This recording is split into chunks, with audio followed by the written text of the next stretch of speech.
Welcome, my dear students. Jai Hind to all of you.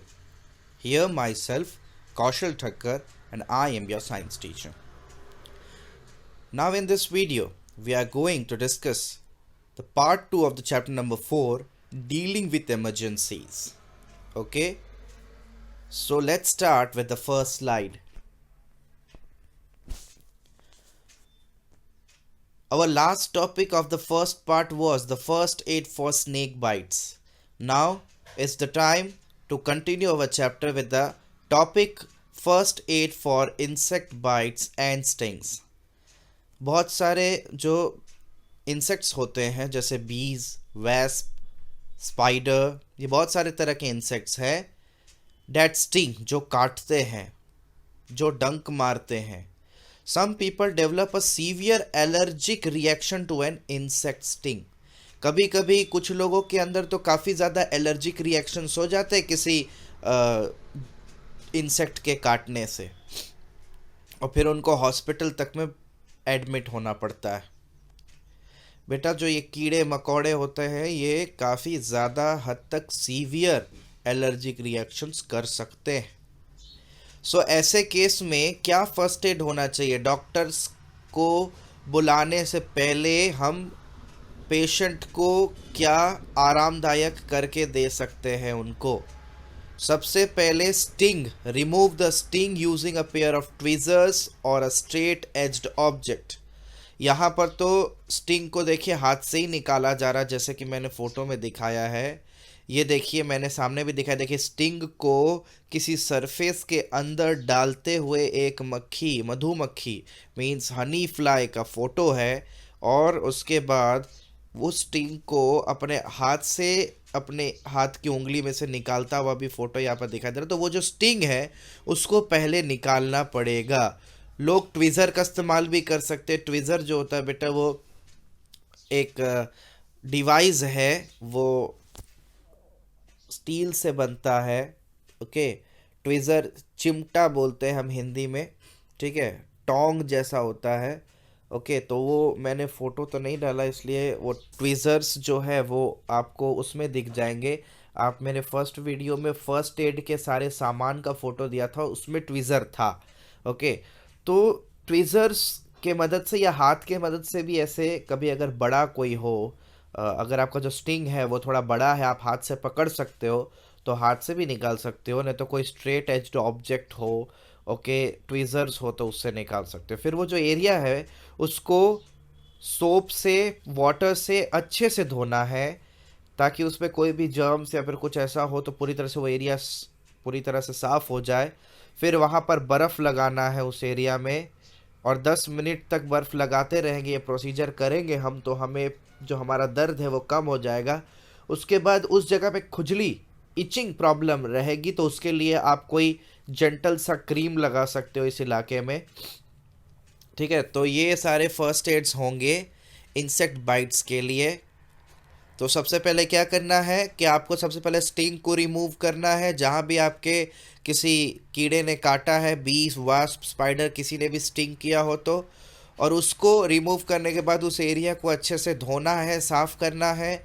उसके बाद फिर ice cubes को वहाँ पर थोड़े देरी के लिए रैप करना है, और वो इलाका 10 मिनट तक, अगर हम आइस क्यूब्स उस इलाके में थोड़ा ठंडा रखेंगे उस इलाके को, तो 10 मिनट तक क्या हो जाएगा कि फिर हमारा जो दर्द है वो कम हो जाएगा. फिर उस जगह में खुजली की प्रॉब्लम, इचिंग प्रॉब्लम रहती है, और इचिंग प्रॉब्लम को कम करने के लिए हम वहाँ पर एक जेंटल सा क्रीम लगाएंगे. तो ये था first aid for insect bytes and stings. Now first aid for animal bytes. Animals जैसे कि डॉग्स, मंकी, बैट, इनके सैलाइवा में जर्म्स होता है. अब सैलाइवा क्या होता है? तो बेटा, सैलाइवा को हम थूक बोलते हैं. मुंह के अंदर जो लिक्विड होता है ना उसको सैलाइवा बोलते हैं. और सैलाइवा में, एनिमल्स के सैलाइवा में बहुत सारे जर्म्स होते हैं. और जब ये एनिमल किसी पर्सन को काटेंगे, when this animal bite a person, the saliva is released into the skin of the victim. Skin पे सैलाइवा रिलीज हो जाता है, और ये काफ़ी डेडली डिजीज़ करता है जिसको हम लोग रैबीज़ बोलते हैं. ठीक है, डॉग, मंकी, बैट, इनके सलाइवा में जर्म्स होते हैं, और जब ये किसी इंसान को काट रहे होते हैं तो वो सलाइवा स्किन में जा कर के कनेक्ट हो जाता है, स्किन के साथ टच हो जाता है, जिसके वजह से एक डिजीज़ होने का खतरा है जिसको हम रैबीज़ बोलते हैं। ओके, तो ये काफ़ी इम्पोर्टेंट है कि जब भी कोई एनिमल बाइट करे तो आपको कुछ फर्स्ट एड्स लेने पड़ते हैं, और सबसे पहले इस केस में तो डॉक्टर के पास जाना बहुत ज़रूरी है। What to do to stop bleeding. अब अगर बहुत ज़्यादा ज़ोर से काटा है तो ब्लीडिंग को बंद करने के लिए सबसे पहले कॉटन वुल लेंगे हम, wash the wound with soap, फिर उसको भी साबुन से अच्छी तरीके से उस इलाके को धोएंगे ताकि जो सलाइवा है जो काफ़ी ज़्यादा खतरनाक है वो हट जाए। The victim should be taken to a doctor immediately to take an anti rabies injection. Victim को एंटी रैबीज इंजेक्शन लेने के लिए डॉक्टर के पास ले जाना ज़रूरी है ताकि रैबीज का खतरा टले, नहीं तो रैबीज के वजह से लोगों की मृत्यु भी हो जाती है बहुत बार। ओके, तो एक और बार रिवीजन कि भाई सबसे इम्पोर्टेंट बात क्या है इसमें कि डॉग, मंकी, बैट, इस तरह के जो एनिमल्स हैं उनके सलाइवा में जर्म्स होते हैं, और वो जर्म्स इतने खतरनाक होते हैं कि वो रैबीज नाम की बीमारी आपको कर सकते हैं। आपको जिस भी जगह पे इस तरह के एनिमल्स ने काटा हो, सबसे पहले हम क्या करेंगे, सबसे पहले हम वहाँ पर ब्लीडिंग, जो खून निकल रहा है उसको बंद करने के लिए कॉटन वुल से उस जगह को दबा देंगे। ठीक है, फिर उस इलाके को साबुन पानी से अच्छे से धो लेंगे ताकि सलाइवा हट जाए उस इलाके से। फिर डॉक्टर के पास उस विक्टिम को ले जाएंगे और एंटी रैबिस इंजेक्शन दिलवा देंगे। तो ये था first aid for animal bytes. Now first aid for poisoning. कुछ चीज़ें जो हमारे घर में हैं वो जहरीली हो सकती हैं, जैसे कि nail polish, naphthalene balls. Naphthalene balls के बारे में आपको ज़्यादा जानकारी नहीं होगी तो मैं बता दूं कि नैप्थलीन बॉल्स जो है ना बेटा, वो वाइट रंग का, आपको बड़ा गोल गोल सा वाइट रंग का होता है। आप मम्मी को बोलना नैप्थलीन बॉल्स। बहुत बार हम अलमीरा के अंदर में कपड़ों को साफ रखने के लिए नैप्थलीन बॉल्स का इस्तेमाल करते हैं। वो नैप्थलीन बॉल्स आपको आपकी मम्मियाँ दिखाएंगी, आपके घर पे होगा तो वाइट रंग का होता है, काफ़ी जहरीला होता है, उसको खाना तो बिल्कुल भी नहीं चाहिए। फिर जो पेंट्स होते हैं, ओके, वो जहरीले हो सकते हैं। डिटर्जेंट्स जहरीला होता है। कुछ मेडिसिन्स ऐसी है जिनको आप खा लो तो बहुत ज़्यादा जहर का काम वो आपके शरीर के अंदर जा कर के करेगा। Typical symptoms include blood vision, difficulty in breathing, low blood pressure and fever. अगर आपने गलती से किसी भी तरह का जहर का सेवन कर लिया है तो उसके वजह से कुछ आपके शरीर के अंदर लक्षण दिखाई देंगे। उसमें से पहला लक्षण जो रहेगा कि आपको कोई भी चीज़ साफ नहीं दिखाई देगा, आपका ब्लड विजन हो जाएगा, सब कुछ ब्लर दिखाई देगा। ब्रीदिंग में डिफ़िकल्टी होगी, सांस लेने में तकलीफ होगा, ब्लड प्रेशर डाउन होता चला जाएगा, फीवर होगा, बॉडी टेम्परेचर बढ़ेगा। तो ये सारे लक्षण हैं, these are the typical symptoms which can be seen in the person who had taken any poison. कोई भी जहर लेने वाला कोई व्यक्ति है उसके शरीर में इस तरह के लक्षण दिखाई देंगे। ओके, तो what to do in this case? So in this figure what this woman is doing, so in this case any kind of poisoning, try to make the victim vomit। कोशिश करे कि जिस विक्टिम ने किसी भी तरह का पॉइज़न खा लिया है तो वो वॉमिट कर दे ताकि जो उसका पॉइज़न है वो शरीर से बाहर निकल जाए, उल्टी कर दे वो, और उसके बाद उसको उस विक्टिम को तुरंत डॉक्टर के पास ले जाए, क्योंकि इस केस में हम बहुत ज़्यादा कुछ फर्स्ट एड में नहीं कर सकते हैं, और अगर हम बहुत ज़्यादा देरी करेंगे तो विक्टिम की जान काफ़ी खतरे में हो सकती है। तो हमको जल्दी से जल्दी विक्टिम को हॉस्पिटल तक पहुंचाना ज़रूरी है और कोशिश करना है कि विक्टिम वॉमिट कर दे ताकि पॉइज़न शरीर से बाहर निकल जाए। Now fire emergencies. Fire can occur due to various reasons. बहुत सारे कारणों के वजह से आग लगती है जगह जगह, और इन अलग अलग तरीके के आग को ख़त्म करने के लिए अलग अलग मेथड्स को यूज़ करना पड़ता है। तो हम उनमें से कोई 3 चीज़ों को देखेंगे। सबसे पहला पॉइंट है हमारा फायर कॉज्ड बाय ऑयल। किसी तेल के वजह से, जैसे पेट्रोल हो गया, केरोसिन हो गया, इस तरह के तेल के वजह से अगर कहीं बड़ी आग लगती है तो इस केस में आग बुझाने के लिए फायर इमरजेंसी में हमें क्या करना होता है। सबसे पहला बात, गलती से भी फायर बुझाने के लिए वाटर का उपयोग नहीं करना है। Do not use water. Why? As water is heavier than oil such as petrol, kerosene और diesel, the oil being lighter will float and the fire will spread further. अगर आप पानी का उपयोग करते हो किसी भी पेट्रोल, डीजल, केरोसिन जैसे तेल से लगे हुए आग के ऊपर, तो बता दें कि पानी काफ़ी ज़्यादा भारी होता है इन ऑयल से। ऑयल क्या करेंगी, पानी के ऊपर तैरेंगी और वो ऑयल में आग तो बुझेगा नहीं, और ये आग पूरी तरह से फैल जाएगा। जहाँ जहाँ पानी जाएगा वहाँ वहाँ आग फैल जाएगा, बिकॉज पानी जो है वो हैवियर होता है और ऑयल और वाटर कभी मिसिबल नहीं होते, मिक्स नहीं हो सकते हैं। ऑयल वाटर के ऊपर फ्लोट करेगा, ऑयल ख़त्म नहीं होगा वहाँ पर, ऑक्सीजन के साथ किसी भी तरह का जो कांटेक्ट है वो ख़त्म नहीं होगा, तो फायर ख़त्म होगा नहीं। तो ऑयल के वजह से लगने हुए आग में कभी भी पानी नहीं डालना चाहिए, आग बढ़ने का खतरा ज़्यादा होता है। जो ऑयल होगा वो फ्लोट करेगा और जो फायर है वो पूरी तरह से फैल जाएगा। हाँ, आप एक काम कर सकते हो, बहुत सारी मिट्टी और बहुत सारी रेत जो है ना, आप फायर के ऊपर डाल सकते हो, तो जाकर के फायर क्या हो जाएगा, पूरी तरह से ख़त्म हो जाएगा। या तो आप फायर एक्सटिंग्विशर का यूज़ कर सकते हो।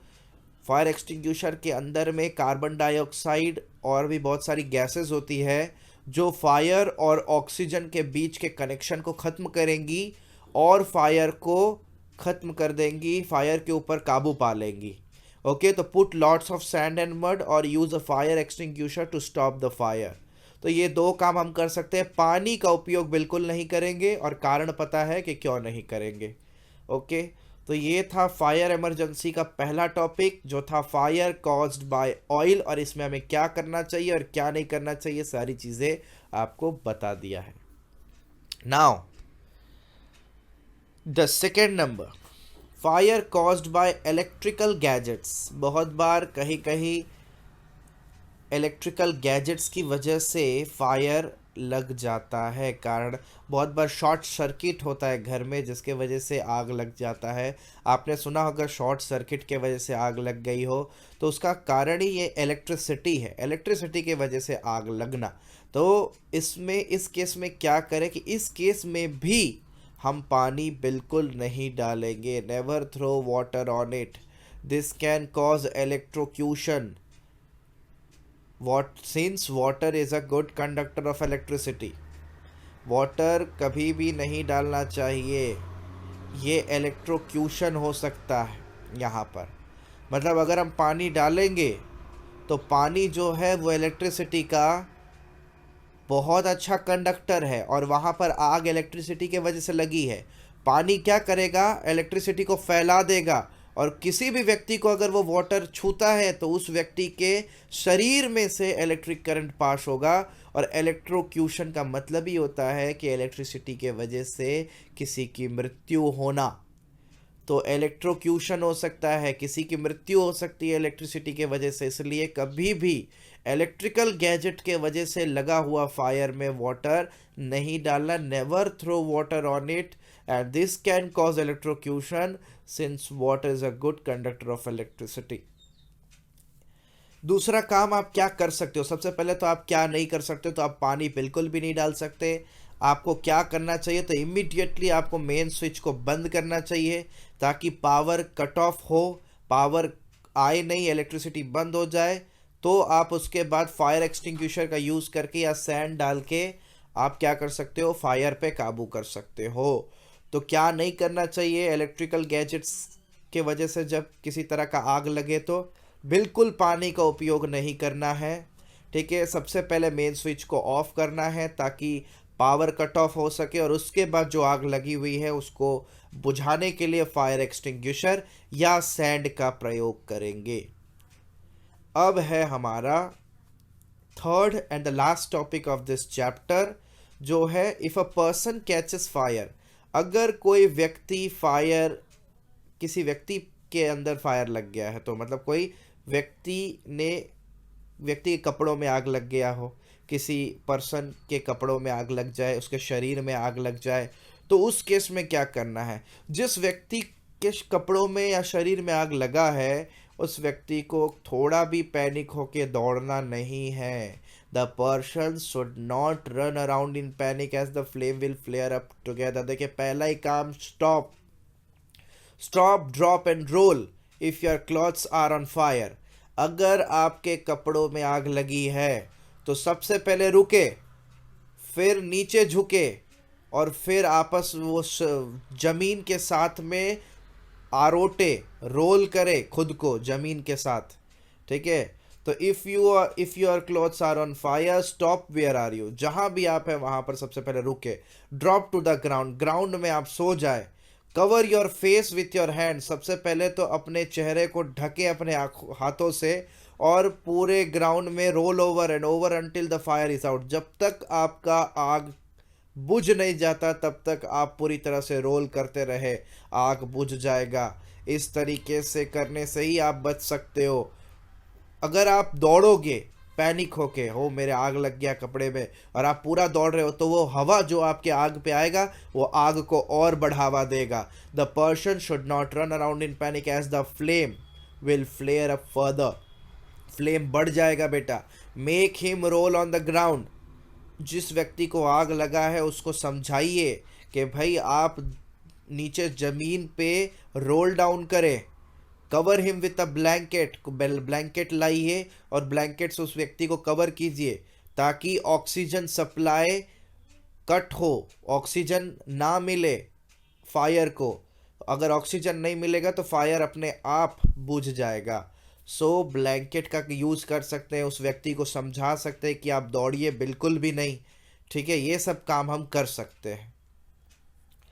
तो अगर एक व्यक्ति के कपड़ों में आग लगती है तो ये काफ़ी इम्पोर्टेंट चीज़ था जो आपने जाना है अभी। Okay, so thanks for watching. This was a short video because most of the topics were explained in the first part, and some of the left topics were explained in this part, are explained in this part. Now goodbye Vinyans, thank you for watching. Jai Hind, Jai Bharat. Stay home and stay safe. Thank you so much.